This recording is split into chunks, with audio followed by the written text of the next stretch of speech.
កម្ពុជាផ្ញើលិខិតផ្លូវការជូនប្រធានាធិបតីលោកដូណាល់ត្រាំទាមទារសំណងសង្គ្រាមជាង300,000 លានដុល្លារពីប្រទេសថៃឯកសារលាតត្រដាងពីការខូចខាតមហិមា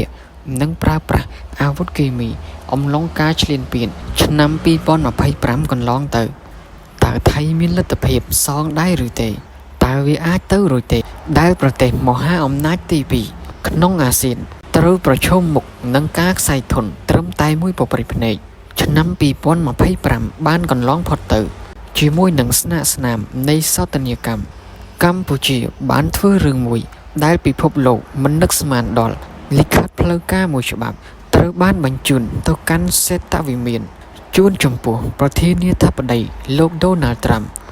នៅក្នុងសារសម្បត្តិនោះមិនមែនជាការសុំជំនួយតែជាការទាមទារយុត្តិធម៌ដែលមានតម្លៃរហូតដល់300,000 លានដុល្លារឯកសារជាច្រើនទំព័របានលាតត្រដាងពីការប្រើប្រាស់អាវុធគីមីដ៏ឃោរឃៅក្នុងអំឡុងការឈ្លានពានរបស់ថៃមកលើកម្ពុជាសំណួរដែលពិភពលោកកំពុងសួរមិនមែនថាតើថៃចង់សងឬមិនសងនោះទេតែសំណួរនោះគឺតើថៃមានលុយសងដែរឬទេបើសងតើប្រទេសនេះនឹងដួលរលំដែរឬយ៉ាងណាសូមស្វាគមន៍មកកាន់ការវិភាគវិសេសរបស់ខ្ញុំត្រឡប់ទៅកាន់កាលពីឆ្នាំ2025ថៃបានបង្កសង្គ្រាមឈ្លានពានមកលើកម្ពុជាវាគឺជាយុទ្ធសាស្ត្រដែលពួកថៃបានគ្រោងទុកយ៉ាងល្អិតល្អន់ដើម្បីឈ្លានពានមកលើកម្ពុជាការខូចខាតហេដ្ឋារចនាសម្ព័ន្ធតម្លៃនៃការខូចខាតមិនមែនត្រឹមតែស្ពានឬថ្នល់ទេប៉ុន្តែគឺតំបន់សេដ្ឋកិច្ចពិសេសនៅតាមព្រំដែននិងការប៉ះពាល់ដល់វិស័យទេសចរណ៍ដែលជាដង្ហើមសេដ្ឋកិច្ចជាតិតាមរបាយការណ៍បានរកឃើញថាអាវុធគីមីមានការរកឃើញអាវុធគីមីដែលត្រូវបានអន្តរជាតិហាមឃាត់ជាច្រើនប្រភេទដែលថៃយកមកប្រើប្រាស់ក្នុងការឈ្លានពានកម្ពុជាមានទាំងផ្សែងពុលគ្រាប់បែកចង្កោមជាដើមយន្តហោះទម្លាក់គ្រាប់បែក F16 ដែលថៃបាន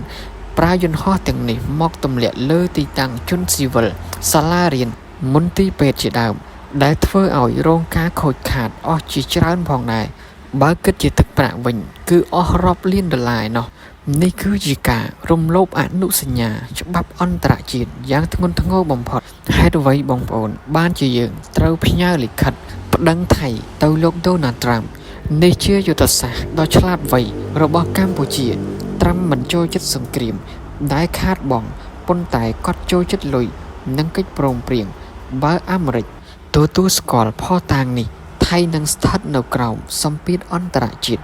ដែលមិនធ្លាប់មានពីមុនមកតើយើងអាចមានសង្ឃឹមទេគឺសង្ឃឹមថាលោកដូណាល់ត្រាំនឹងជឿជាក់លើផុសតាងរបស់យើងដែលបានបញ្ជូនទៅកាន់សេតវិមានតើត្រាំអាចដាក់ទោសថៃនិងបង្កក់លុយ300,000 លានដុល្លារដែលថៃក៏ក្លូនឈ្លានពានមកលើកម្ពុជាធ្វើឲ្យខូចហេដ្ឋារចនាសម្ព័ន្ធនិងខូចសេដ្ឋកិច្ចកម្ពុជាដែរឬទេលុយ300,000 លានដុល្លារតើវាច្រើនប៉ុណ្ណាដើម្បីឲ្យងាយយល់វាស្មើនឹងប្រហែល 60% នៃ GDP សរុបរបស់ប្រទេសថៃដែលផលិតបានក្នុងមួយឆ្នាំពេញវាច្រើនជាងថវិកាជាតិដែលរដ្ឋាភិបាលថៃចាយក្នុងមួយឆ្នាំទៅទៀតតើថៃមានកន្លែងណាដើម្បីយកលុយមកសងកម្ពុជាដែរឬទេបើសិនជាពាក្យបណ្ដឹងកម្ពុជាទទួលបានសម្រេច 100% ប្រាក់បម្រុងអន្តរជាតិថៃជាប្រទេសដែលមានប្រាក់បម្រុងច្រើនលំដាប់កំពូលក្នុងតំបន់គឺប្រហែល 220,000 លានដុល្លារបើថៃដកលុយទាំងនេះមកសងកម្ពុជាទាំងអស់ប្រព័ន្ធហិរញ្ញវត្ថុថៃនឹងដួលរលំភ្លាមតម្លៃប្រាក់បាតនឹងធ្លាក់ចុះគ្មានតម្លៃដោយប្រទេសវេណេស៊ុយអេឡាថ្មីនេះអញ្ចឹងបើថៃខ្ចីបុលឬលក់ទ្រព្យសម្បត្តិជាតិ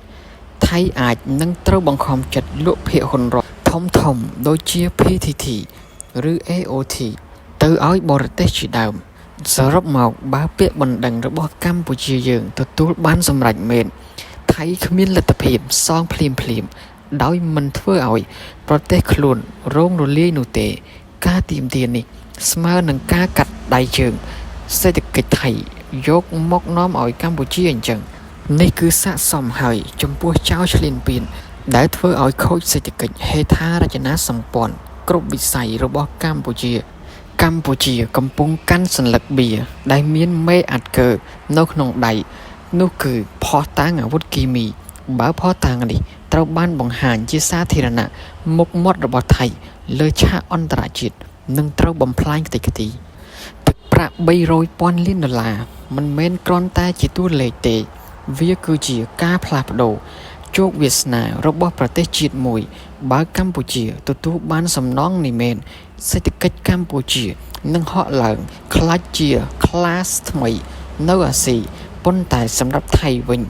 នេះអាចជាចំណុចចាប់ផ្ដើមនៃយុគសម័យងងឹតរបស់ថៃព្រោះថាសេដ្ឋកិច្ចថៃនឹងដួលរលំប្រទេសនឹងរលាយមិនងាយនឹងងើបរួចនោះទេយើងមានតែរងចាំមើលទាំងអស់គ្នាបងប្អូនតែច្បាប់អន្តរជាតិឬក៏លោកដូណាល់ត្រាំអាចធ្វើអ្វីថៃបានបើកម្ពុជាមានភស្តុតាងច្បាស់យ៉ាងហ្នឹងហើយភស្តុតាងថៃបានឈ្លានពានកម្ពុជាដោយប្រើប្រាស់អាវុធដែលពិភពលោកហាមឃាត់ថៃបានបាញ់ជនស៊ីវិលនិងកំទេចហេដ្ឋារចនាសម្ព័ន្ធដែលអន្តរជាតិហាមឃាត់ដូចជាផ្ទះប្រជាពលរដ្ឋមន្ទីរពេទ្យសាលារៀនផ្លូវថ្នល់ជាដើមតើថៃវាមានលេសអ្វីដើម្បីដោះសារនៅពាក្យបណ្ដឹងរបស់កម្ពុជានេះខ្ញុំសង្ឃឹមថាកម្ពុជានឹងទទួលបានយុត្តិធម៌ពេញលេញកម្ពុជាគោរពច្បាប់អន្តរជាតិកម្ពុជាមិនបានឈ្លានពានថៃកម្ពុជាមិនបានបាញ់ថៃមុនថៃទេគឺជាអ្នកបាញ់កម្ពុជាមុននិងបានឈ្លានពានយ៉ាងកម្រោលមកលើប្រជាជនកម្ពុជាមិនថាជនស៊ីវិលក្មេងចាស់ប្រុសស្រីនោះទេថៃបាញ់មិនរើសមុខដោយបានប្រើយន្តហោះចម្បាំងជាច្រើនគ្រឿងដើម្បីទម្លាក់គ្រាប់បែកមកលើជនស៊ីវិលតំបន់ទីប្រជុំជនពាក្យបណ្ដឹងរបស់កម្ពុជាទៅកាន់សេតាវិមានគឺត្រឹមត្រូវហើយកម្ពុជាត្រូវការយុត្តិធម៌កម្ពុជាគឺជាប្រទេសដែលរងគ្រោះដោយសារតែការឈ្លានពានដល់កំរោលរបស់ចៅថៃដូច្នេះកម្ពុជាត្រូវតែទទួលបានយុត្តិធម៌ពេញលេញ 100% ចុះបងប្អូនយល់យ៉ាងណាដែរតើលោកដូណាល់ត្រាំនឹងជួយកម្ពុជាទារលុយនេះឬគាត់នឹងប្រើវាដើម្បីផលប្រយោជន៍អាមេរិកហើយតើថៃសុខចិត្តសងឬសុខចិត្តប្រឈមមុខនឹងសង្គ្រាមម្ដងទៀតសូមបញ្ចេញមតិរបស់បងប្អូននៅខាងក្រោមហើយកុំភ្លេចចុច Subscribe ដើម្បីតាមដានព័ត៌មានបន្តទៀតយើងមានតែរងចាំមើលទាំងអស់គ្នាបន្តទៀតបងប្អូនតើកម្ពុជាទទួលបានយុត្តិធម៌ពេញលេញ 100% ដែរឬយ៉ាងណាតើច្បាប់អន្តរជាតិមានប្រសិទ្ធភាពពេញលេញដែលអាចរកយុត្តិធម៌ជូនកម្ពុជាបានឬយ៉ាងណាយើងមានតែរងចាំមើលទាំងអស់គ្នាទេបងប្អូនសូមអរគុណ